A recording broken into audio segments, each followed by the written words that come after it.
തീർച്ചയായും നിഷാദ് പറഞ്ഞതുപോലെ അവ്യക്തത തന്നെയാണ് നമ്മൾ നേരിടുന്ന ഏറ്റവും വലിയ വെല്ലുവിളി. എത്ര ആളുകളെ നഷ്ടപ്പെട്ടിട്ടുണ്ട്, എത്ര ആളുകളെ നമുക്ക് കണ്ടെത്താനുണ്ട് എന്നുള്ളൊരു കണക്ക് നമ്മുടെ പക്കലില്ല. കാരണം ആ നാട്ടിൽ അവശേഷിക്കുന്ന മനുഷ്യരില്ല എന്നുള്ളതാണ്. ഒരു നാടൊന്നാകെ മണ്ണിനടിയിലായി പോകുമ്പോൾ തങ്ങളുടെ അയൽപ്പക്കത്ത് അല്ലെങ്കിൽ തങ്ങളുടെ വീടുകളിൽ എത്ര ആളുകൾ ഉണ്ടായിരുന്നു എന്ന് പറയാൻ കഴിയാത്ത ഏറ്റവും ദുരവസ്ഥയിലൂടെയാണ് ഇപ്പോൾ വയനാട് ചൂരൽമല കടന്നുപോകുന്നത്. കേരളം ഇന്നേ വരെ കണ്ടിട്ടില്ലാത്ത തരത്തിലുള്ള ഏറ്റവും വലിയ ദുരന്തമുഖത്താണ് ആ നാടുള്ളത്.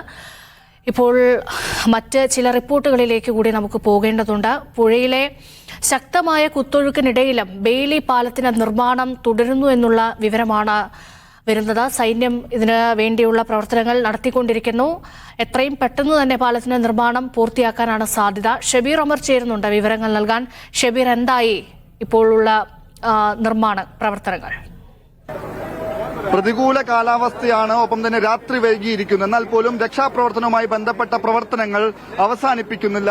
സൈന്യത്തിന്റെ നേതൃത്വത്തിൽ ഈ രക്ഷാപ്രവർത്തനം സുഗമമാക്കാനുള്ള ശ്രമങ്ങൾ, അതുമായി ബന്ധപ്പെട്ട പ്രവർത്തനങ്ങൾ ഇപ്പോഴും നടന്നു വരികയാണ്. ഇപ്പോൾ ബെയിലി പാലം സജ്ജമാക്കുന്ന പ്രവർത്തനമാണ് പുരോഗമിക്കുന്നത്. ഈ ബെയിലി പാലം സജ്ജമായാൽ മുണ്ടക്കൈ ഭാഗത്ത് നിന്നുള്ള രക്ഷാപ്രവർത്തനം കൂടുതൽ സുഗമമാകും, എളുപ്പമാകും. ഒപ്പം തന്നെ മൃതദേഹം ഉൾപ്പെടെ അവിടെ നിന്ന് ഇങ്ങോട്ടേക്ക് എത്തിക്കുന്നതിന് വളരെയധികം സഹായമാകും. ഇപ്പോൾ കമ്പ് കെട്ടിയാണ്, അല്ലെങ്കിൽ വടം കെട്ടിയാണ് അത്തരത്തിലുള്ള മൃതദേഹം ഉൾപ്പെടെ പുറത്തേക്ക് എത്തിക്കുന്നത്. അതിനെല്ലാം തന്നെ സഹായകരമാകും. ഒപ്പം തന്നെ വലിയ വാഹനങ്ങൾക്ക് ഈ ബെയിലി പാലം വഴി അപ്പുറത്ത് കടന്ന് കൂടുതൽ കാര്യക്ഷമമായി രക്ഷാപ്രവർത്തനം നടത്താനാകുമെന്നുള്ളതാണ് ഈ ബെയിലി പാലം നിർമ്മിക്കുന്നതിനുള്ള ഗുണം. ഏതാണ്ട് 190 അടി നീളത്തിലാണ് ഈ പുഴയ്ക്ക് കുറുകെ ഈ വലിയ തരത്തിലുള്ള ദുരിതം വിതച്ച ഈ പുഴയ്ക്ക് കുറുകെ ഈ ബെയിലി പാലം നിർമ്മിക്കുന്നത്. ഇന്നിപ്പോൾ വലിയ തരത്തിലുള്ള ഒഴുക്ക് ഈ പുഴയിലുണ്ട്. വലിയ കുത്തൊലിച്ച വെള്ളമാണ് വരുന്നത്. ഒപ്പം തന്നെ ഏത് നിമിഷവും വെള്ളം കയറുന്ന മലവെള്ളപ്പാച്ചിലുണ്ടാകുന്ന സ്ഥിതി കൂടിയുണ്ട്. അങ്ങനെ മലവെള്ളപ്പാച്ചിലുണ്ടായാൽ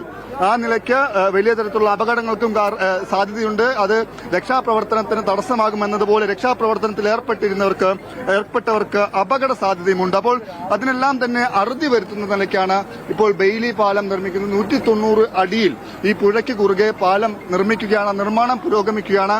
ഓരോ 10 അടി നീളമുള്ള 10 അടി വലിപ്പമുള്ള ഗർഡറുകൾ കൊണ്ടുവന്ന് സ്ഥാപിച്ചാണ് ഈ പാലം നിർമ്മിക്കുന്നത്. ആ നിർമ്മാണ പ്രവൃത്തിയാണ് പുരോഗമിക്കുന്നത്. നാളെ നേരം വെളുക്കുന്നതിന് മുമ്പ് ഈ പുഴയിൽ ഇത് സജ്ജമാക്കുക എന്നുള്ള വലിയ ദൌത്യമാണ് സൈന്യം ഏറ്റെടുത്തിരിക്കുന്നത്. സൈന്യത്തിന്റെ എഞ്ചിനീയറിംഗ് വിഭാഗമാണ് ഈ പാലം സജ്ജമാക്കുന്നത്. ഇപ്പോൾ നമുക്കറിയാം, വെള്ളമുള്ള സ്ഥലം വരെ, അല്ലെങ്കിൽ പുഴയിലെ വെള്ളം ഒഴുകുന്ന സ്ഥലം വരെ ഇപ്പോൾ പാലം സജ്ജമാണ്.